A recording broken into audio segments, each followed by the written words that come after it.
Assalamualaikum warahmatullahi wabarakatuh. Shalom, Om Swastiastu, Namo Buddhaya, salam kebajikan.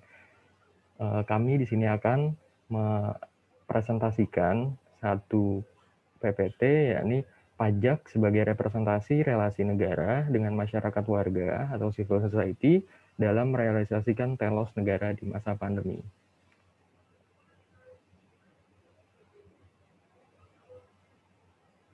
Adapun mengenai kelompok kami, yaitu kelompok 13, terdiri dari Arif Rifan Nugroho, Nurul Hidayah, dan saya sendiri, Alif Alvaro. Untuk slide selanjutnya akan dijelaskan oleh rekan saya, Arif Rifan Nugroho.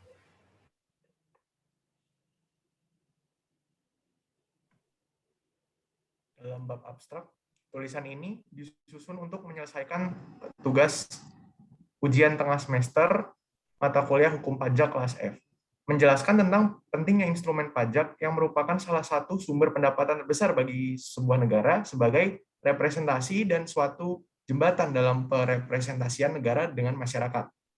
Dalam tulisan ini akan kami jelaskan mengenai pajak, dasar legitimasi negara memungut pajak, serta tidak kalah pentingnya mengenai eksistensi pajak sebagai representasi negara dengan masyarakat warganya. Kewenangan pemerintah untuk memungut pajak serta adanya peran serta masyarakat warga negara yaitu civil society merupakan komponen yang sangat penting dalam penanganan serta manifestasi telos di negara pada masa pandemi COVID-19 yang sedang kita alami.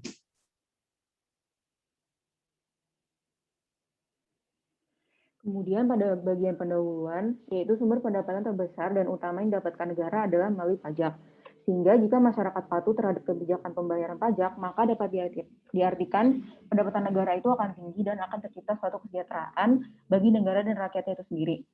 Pajak selalu dikaitkan dan terikat dengan manusia, relasi antar manusia, dan bahkan juga nilai-nilai kemanusiaan.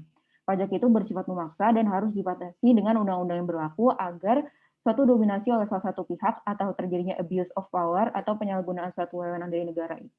Oleh karena itu, pajak diatur secara rinci, hati-hati dan memiliki transparansi oleh undang-undang yang mengatur. Sehingga warga juga memiliki kepercayaan dan kepatuhan membayar pajak demi kesejahteraan masyarakat dan negara. Kemudian, masyarakat sipil memiliki fungsi untuk mengontrol kekuasaan negara. Meski tidak bisa memasuki arena politik, banyak dari mereka telah berbukti inovatif dan efektif memperbaiki kinerja pemerintah daerah. Melalui berbagai macam cara, masyarakat sipil juga berusaha terlibat proses perencanaan dan pelaksanaan program pemerintah.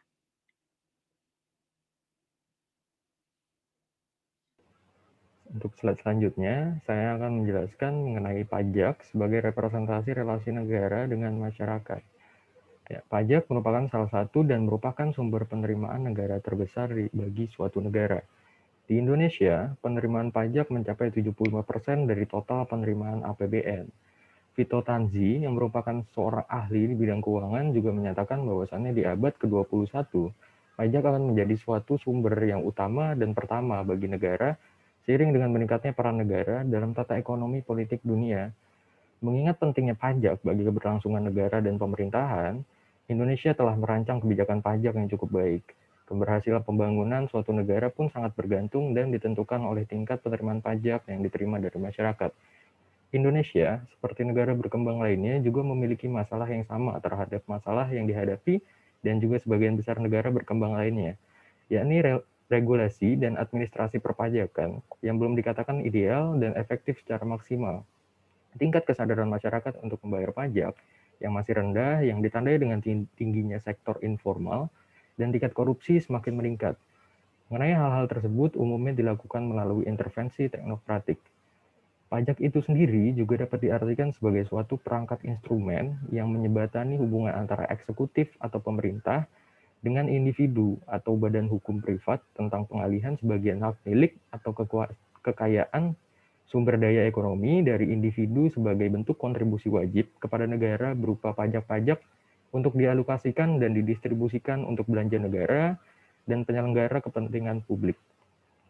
Kepentingan pajak dikenakan terhadap subjek yang mempunyai kepentingan berupa jasa atau layanan publik yang diberikan oleh negara. Semakin banyak jasa yang telah diberikan, maka semakin tinggi atau besar pajak pula yang dikenakan kepada subjek tersebut. Terima kasih. Untuk slide selanjutnya akan dijelaskan oleh rekan saya, Arif Rifan Nugroho. Baik, terima kasih.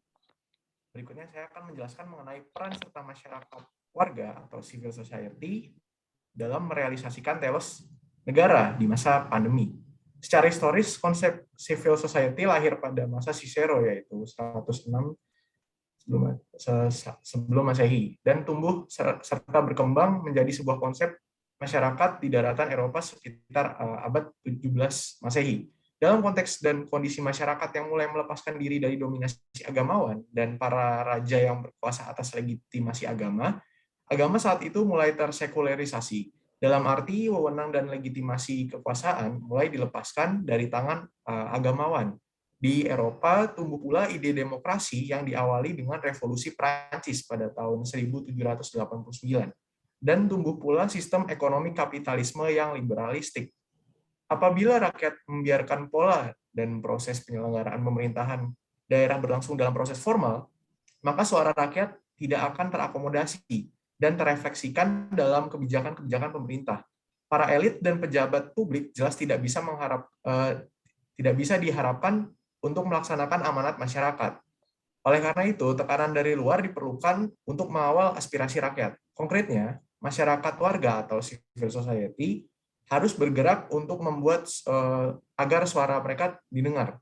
Partisipasi masyarakat warga adalah penting sebagai cara untuk membangun kepercayaan baru ke dalam lembaga-lembaga politik yang membusuk dan untuk memastikan bahwa negara tidak akan menjadi gagal.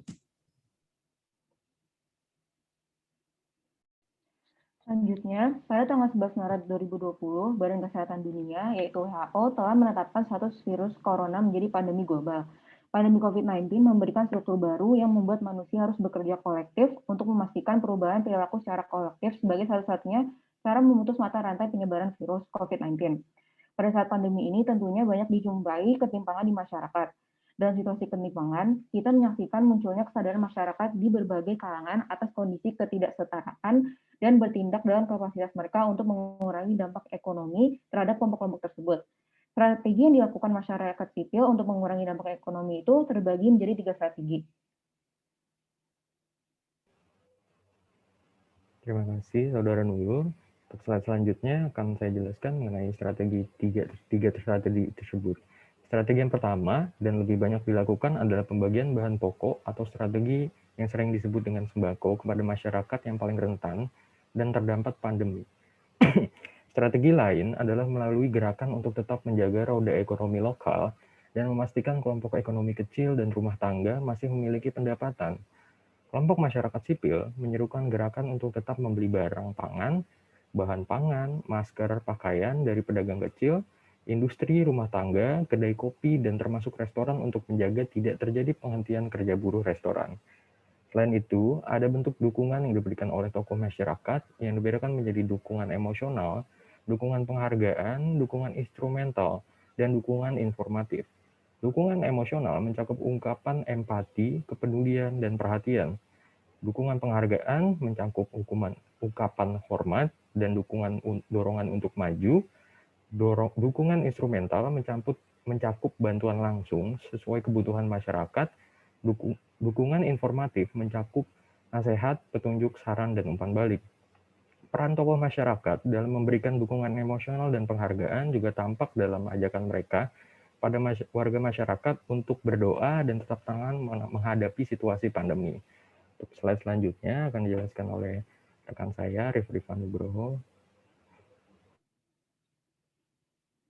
Terima kasih atas kesempatannya.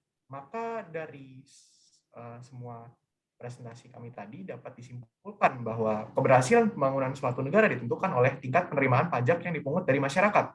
Atau dengan kata lain, membangun sistem perpajakan yang baik adalah salah satu syarat bagi keberhasilan pencapaian target penerimaan negara. Kebijakan pajak yang baik juga tentunya dapat mewujudkan keselarasan negara dengan cita-cita dan ideologi Indonesia, yaitu Pancasila dan UUD NRI 1945. Apabila kita menilik situasi yang sulit di beberapa waktu kebelakang, yaitu pandemi COVID-19, timbul kesadaran pada lapisan masyarakat yang terdiri dari berbagai kalangan akibat dari kondisi ketidaksetaraan dan bertindak dalam kapasitas mereka untuk mengurangi dampak ekonomi terhadap kelompok-kelompok tersebut. Kedudukan tokoh masyarakat diperoleh individu karena pengetahuannya, kebijaksanaan, dan budi pekertinya, dan juga kesuksesan dalam menjalani kehidupan di masyarakat. Lalu muncul kebijaksanaan dan pengetahuan yang dimiliki oleh tokoh masyarakat biasanya menjadi panutan bagi orang-orang yang sesuai dengan bidangnya masing-masing, yang pada kapasitasnya dapat bahu-membahu bersinergi untuk keluar dari keterpurukan. Mungkin sekian yang dapat saya sampaikan, akan saya kembalikan ke Mas Alif. Terima kasih.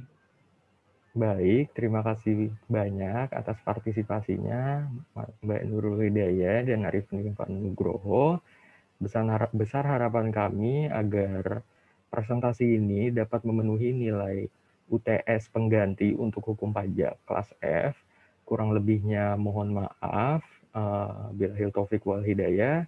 Shalom, Om Swastiastu, Namo Buddhaya. Sekian, wassalamualaikum warahmatullahi wabarakatuh.